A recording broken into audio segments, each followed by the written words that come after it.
तो हेलो दोस्तों।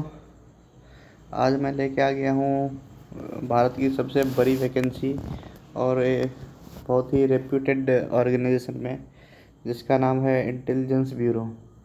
तो ये वैकेंसी आ रही है इंटेलिजेंस ब्यूरो की तरफ से। इंटेलिजेंस ब्यूरो जो कि इंडिया के इंटरनल सिक्योरिटी को मेंटेन करती है। तो इसमें बहुत बड़ी वैकेंसी आई है। आइए हम लोग इस वैकेंसी के बारे में बात करते हैं।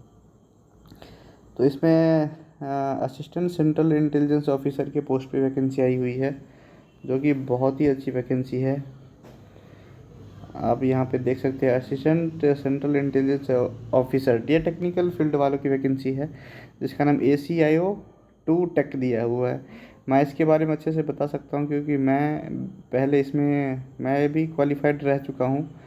और मैंने ये छोड़ दिया जॉब क्योंकि मुझे इससे अच्छी जॉब मिल गई है कहीं। तो चलिए हम लोग इस वैकेंसी के बारे में बात कर लेते हैं। अगर आप लोगों को आईबी के बारे में और भी कुछ जानना होगा तो मैं उसके बारे में बताऊंगा। आप लोगों को जो भी जानना है आप लोग कमेंट कर सकते हैं।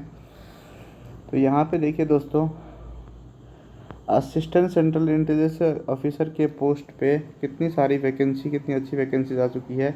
जहाँ पे कंप्यूटर साइंस वालों के लिए वैकेंसी है और 90 number of vacancy. Electronics and communication वालों के लिए 168। तो टोटल 258 वैकेंसीज़ है यहाँ पे।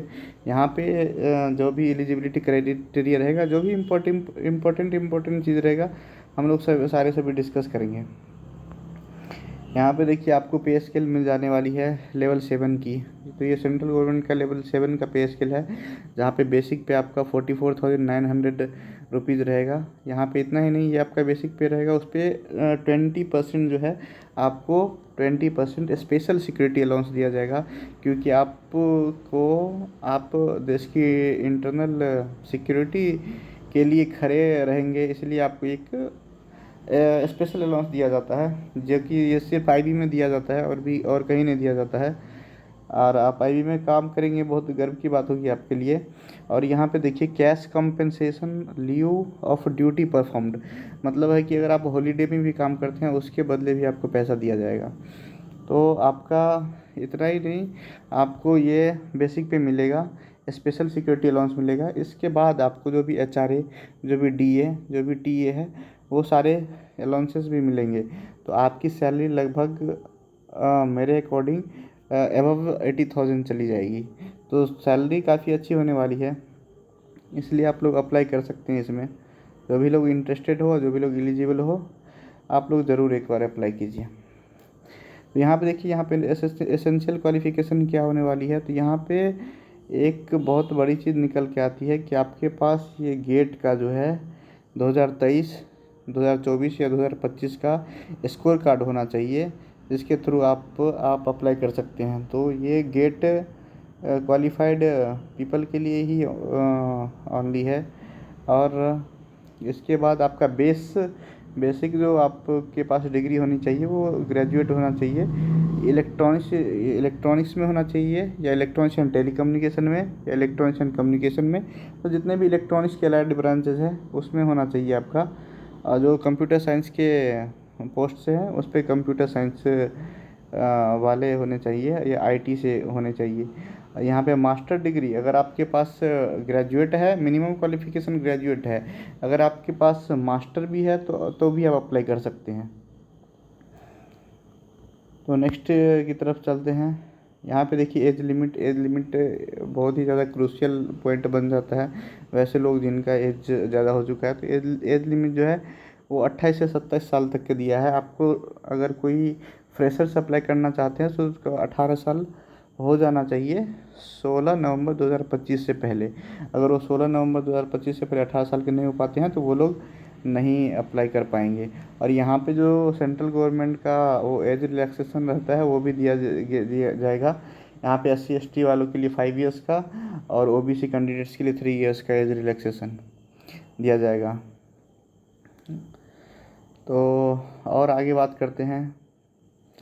और हाँ, ये भी एक बहुत बड़ी चीज़ है कि जितने भी हम लोग टेक्निकल वैकेंसी देखते हैं उसमें फिजिकली हैंडीकैप्ड स्टूडेंट के लिए भी रहती है वैकेंसीज। बट यहाँ पे इन लोगों ने क्लियरली मेंशन कर दिया है कि IBACIO take not identified suitable for the category of personal with the benchmark disability. PWBD candidates जो है ये इसमें अप्लाई नहीं कर सकते हैं। अप्लाई तो आप कर सकते हैं, बट आपको अप्लाई करने के बाद वो कोई फ़ायदा नहीं है दोस्तों, तो आप लोग अप्लाई ना ही करें तो अच्छा है, जो लोग PWBD कैटेगरी से बिलोंग करते हैं। और यहाँ पे देख लीजिए, ये सब हमने डिस्कस कर लिया। हम लोग सिर्फ इम्पोर्टेंट ही डिस्कस करेंगे, सारे पॉइंट्स डिस्कस नहीं करेंगे। हाँ, और यहाँ पे एक बात देख लीजिए कि आपकी पोस्टिंग से रिलेटेड ये जो लिखा हुआ है कि सर्विस लाइबिलिटी आपको ऑल ओवर इंडिया में कहीं भी पोस्टिंग दी जा सकती है। जैसे कि मेरे साथ जो भी सेलेक्ट हुए हैं वो मेरे सारे फ्रेंड्स अभी नॉर्थ ईस्ट में हैं, तो मैक्सिमम चांस है कि आपको बॉर्डर एरिया पर ही दिया जाएगा। IB में जॉब करना बहुत ही ज़्यादा डिफ़िकल्ट है। अगर आप लोग ये चैलेंजेस फेस कर सकते हैं तो ही अप्लाई कीजिए। और यहाँ पे देख लीजिए आपका सिलेक्शन प्रोसेस क्या रहेगा। तो आपको गेट स्कोर से क्वालिफाई शॉर्टलिस्ट किया जाएगा, गेट स्कोर से। उसके बाद आपका स्किल टेस्ट होगा, उसके बाद आपका इंटरव्यू होगा। तो जब मेरा इंटरव्यू था तो उस टाइम इंटरव्यू में 3 सेक्शन से क्वेश्चन आए थे। एक इलेक्ट्रॉनिक्स के सेक्शन से क्वेश्चन था, और इलेक्ट्रिकल के सेक्शन से क्वेश्चन था, और कंप्यूटर साइंस के सेक्शन से भी क्वेश्चन था। तो उसमें तीनों सेक्शन से क्वेश्चंस दिए हुए थे। वो स्किल टेस्ट था, एक एक्चुअली प्रैक्टिकल क्वेश्चंस वहाँ पे पूछे जाते थे, और उसके बाद इंटरव्यू भी था। तो वैसा सेम है, आपका स्किल टेस्ट भी है, इंटरव्यू भी है आपको, और सारे आपको इंटरव्यू में भी और आपको स्किल टेस्ट में भी क्वालिफाई करना ज़रूरी है अगर आप सिलेक्शन चाहते हैं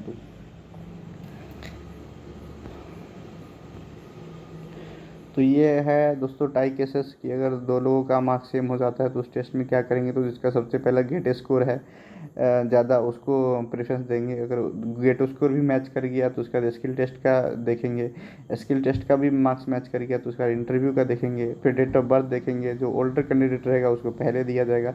ये सब बहुत ही रेयर चांसेस है, पर फिर भी देखिए। और ये इंपॉर्टेंट डेट्स देख लीजिए, यहाँ पे आपको 25 अक्टूबर से ही स्टार्ट हो चुकी है ये अप्लाई, और ये इसका क्लोजिंग डेट 16 नवंबर है। आप लोग जल्दी से जल्दी अप्लाई कर दीजिए, लास्ट डेट का वेट मत कीजिए, क्योंकि लास्ट डेट साइट बहुत बिजी रहती है। तो उस दिन आप ज़्यादा पॉसिबिलिटी है कि आप अप्लाई ना कर पाए। तो आप लास्ट डेट का वेट मत कीजिए, आप जितना जल्दी हो सके आप कर दीजिए। और यहाँ पे जो भी वैलिड प्रूफ है आपको सभी करेक्ट देना है। IB की जो वेरिफिकेशन होती है वो बहुत ही तगड़ी होती है, तो आप कोई भी इन्फॉर्मेशन हाइड ना करें, जो भी है वो सच सच बता दिए। और यहाँ पे अप्लाई करने का है, रजिस्ट्रेशन आपको करना है, बाद में एप्लीकेशन फॉर्म फिलअप करना है। फ़ोटोग्राफ सिग्नेचर का देख लीजिएगा, जो साइज़ है वही साइज़ दीजिए, अदरवाइज एक्सेप्ट नहीं होता है। बहुत सारे फॉर्म रिजेक्ट भी होते हैं। और हम लोग पेमेंट की बात कर लेते हैं कि आपको कितने रुपये देने पड़ेंगे अगर आप फॉर्म अप्लाई करते हैं तो यहाँ पे देखिए, ऑल कैंडिडेट सभी कैंडिडेट को जो है 100 रुपीज़ देने पड़ेंगे as a recruitment processing charge. अगर कोई कैंडिडेट UR OBC और EWS से है, मेल कैंडिडेट, तो उसका 100 रुपीज़ तो देना ही होगा, प्लस 100 रुपीज़ एग्जामिनेशन फ़ी। यानी कि मेल कैंडिडेट जो UR EWS और OBC से बिलोंग करते हैं उनको 200 रुपये देना पड़ेगा। अब बाकी सारे SC ST या फीमेल जो कैंडिडेट्स हैं उनको सिर्फ रिक्रूटमेंट प्रोसेसिंग चार्ज देना पड़ेगा 100 रुपीज़। यानी कि फ़ीमेल SC ST को 100 रुपये देना है, और जितने भी जनरल कैंडिडेट्स हैं मेल में और OBC और EWS उनको 200 रुपीज़ देने पड़ेंगे। मोड ऑफ पेमेंट आप कैसे भी अप्लाई कर सकते हैं, सभी लोग UPS से करते हैं। क्लोजिंग डेट देख लीजिए आप लोग, ये डेट नोट कर लीजिए, 16 नवंबर 2025 है। तो आप ये इससे पहले ही अप्लाई कर दीजिए, लास्ट डेट का वेट मत कीजिए। तो ये थी दोस्तों हमारी सबसे इंडिया की बेहतरीन ऑर्गेनाइजेशन में, इसको इंडिया की सबसे आला दर्जे की वैकेंसी बोला जाता है। तो ये बहुत ही अच्छी वैकेंसी है, अगर आप लोग अप्लाई कीजिए, बहुत अच्छा है। Okay, wish you the very best guys.